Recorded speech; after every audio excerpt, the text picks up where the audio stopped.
I mentioned this before, and it's kind of surprising. When we were talking about an Overreaction Monday on a Tuesday, Chris says Jackson Smith and Jigba, the Ohio State's one of their finest to come out of Columbus into the National Football League, where he is dominant in Seattle.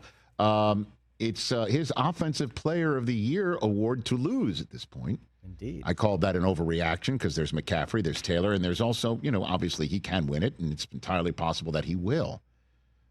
I mean, he already has the single season record as for a Seattle Seahawks team record already, single season team record, more than Largent, more than DK Metcalf, and he's got 6 games to go. That was wild. So he could threaten a 2,000-yard season if he starts balling out. But anyway, the reason why I bring all this up is I looked up who else could be close to him. There's only one other 1,000-yard receiver in the NFL this year, and his name is George Pickens. GP3. He has been GP3. I like it. He's been balling out. And so, in his weekly Tuesday appearance on 105.3 The Fan in the Metroplex, Jerry was asked if George Pickens is going to be on the Cowboys next year. Oh. No, I do not at this time. We've got two number Let's one restart it.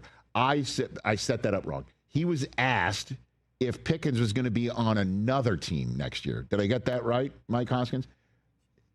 Does he envision George Pickens playing elsewhere next year? There you go. That's the setup. Because you scared me there for a I'm second. sorry, sir. I'm sorry. Didn't mean to do it. That's why I stopped it and said, my bad. By the way, you want to play the slow Sports Center theme? Get your damn act together. Thank you. That's a better one. Said it for you.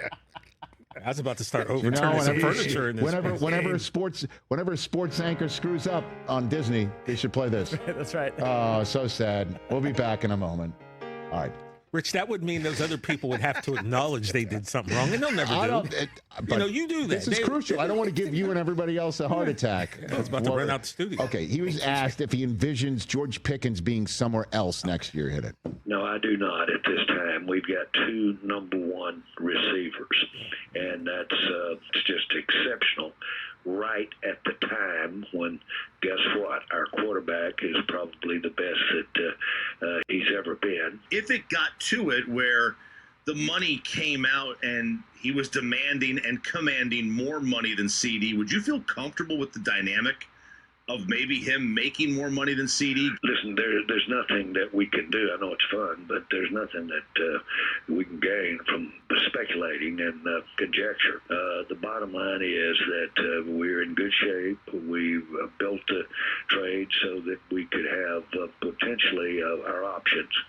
Frankly, he's lived and is playing better than we could have even anticipated, and he's an outstanding, let me emphasize this again, outstanding teammate. Bottom line, it's working, and it's propitious to have it here right at this time, and what we're trying to do with Dak and how we're trying to maximize having him.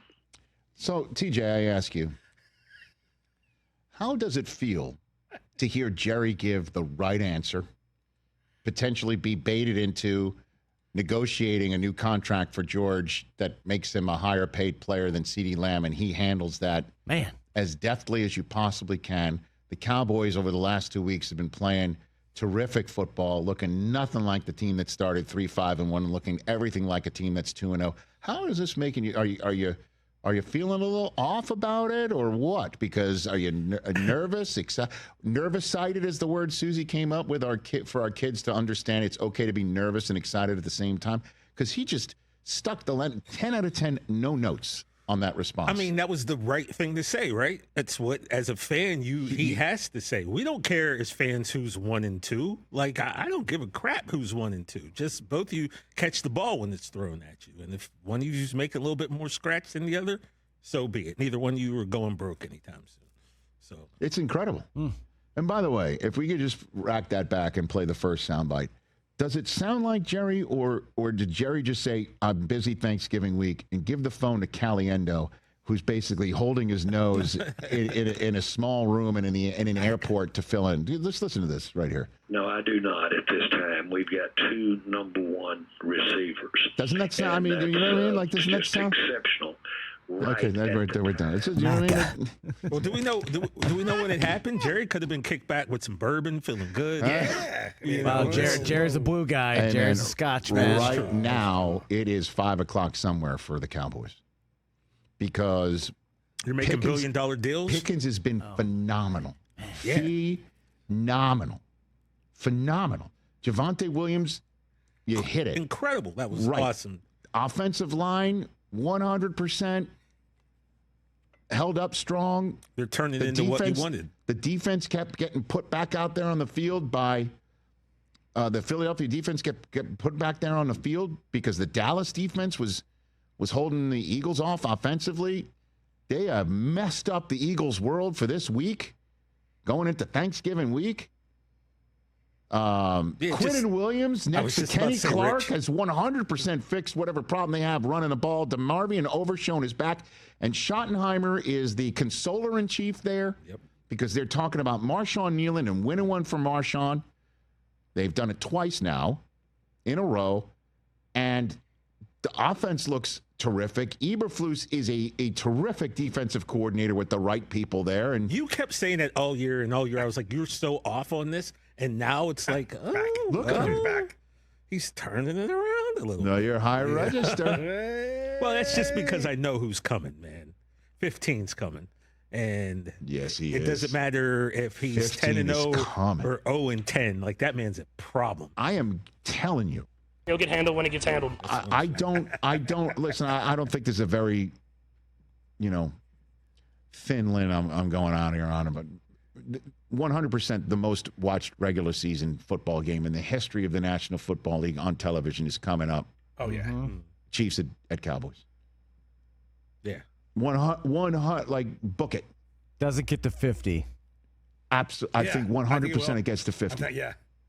Million viewers. I know what you're referring to. Yes, sir. Yeah. Spinal Tap 11 is $50 million. It's that. Bruv. Romo, Nance, the whole business. It's coming for Thanksgiving. Yeah, this is a big game. Fourth straight Chiefs game that Nance and Romo have Understatement, called. TJ. Yeah, it is big. It's big. Understatement. And Jerry's talking on point, too? My goodness. What's happening? What's happening? Where's the booze?